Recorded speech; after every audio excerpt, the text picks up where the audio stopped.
గురుగారు, మిథున రాశి వారికి ఈ వారం ఏ విధంగా ఉండబోతోంది? మిథున రాశి వారికి 4 గ్రహాలు యోగిస్తున్నాయి. ప్రధానంగా ఏకాదశంలో రవి, ద్వాదశంలో శుక్రుడు, తృతీయంలో చంద్రకేతువులు. గృహంలో శుభాలు జరుగుతాయి, ఆశించిన ఫలితాలు లభిస్తాయి. విశ్వాసంతో పనిచేయడం ద్వారా ఉద్యోగంలో మేలు జరుగుతుంది. లాభ సూర్యయోగం ఉద్యోగస్తులకు ఎంతగానో సహకరిస్తుంది. నూతన ప్రయత్నాలు విజయవంతమవుతాయి. ప్రతిభతో పనిచేసి పెద్దలను మెప్పించండి. కృషికి తగిన ప్రతిఫలము, గౌరవము రెండూ లభిస్తాయి. పేరు ప్రతిష్టలు ఉంటాయి. ఆశయాలు నెరవేరుతాయి. ఆశయాలకు తగ్గట్టుగా ప్రయత్నం చేయండి. మీ ప్రయత్నాలు సఫలీకృతం అవుతాయి. చిత్తశుద్ధితో పనిచేసి శుభప్రదమైన ఫలితాలను సాధించండి.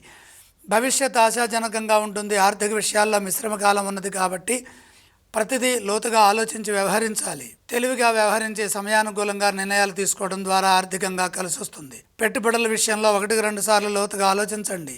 సమిష్టి నిర్ణయాలు మేలు చేస్తాయి. ఇదే విధంగా వ్యాపారంలో కూడా కృషి చేయండి. ప్రతిఫలం అనుకూలంగా ఉంటుంది. సమన్వయ లోపం లేకుండా ఏకాగ్రత పనిచేయడం మంచిది. ఈ రాశి వారు ఏ స్తోత్రాలను పఠిస్తే శుభ ఫలితాలు కలుగుతాయి? మిథున రాశి వారు లక్ష్మీనామాన్ని స్మరించడం ద్వారా ఉత్తమ ఫలితాలని పొందుతారు. ఈ రాశి వారు ఏ ఆలయాలను సందర్శించాలి? గురుగ్రహ దర్శనం మేలు చేస్తుంది. ఈ రాశి వారు ఏవేవి దానం చేస్తే మంచిదంటారు? దానాలు అవసరం లేదు.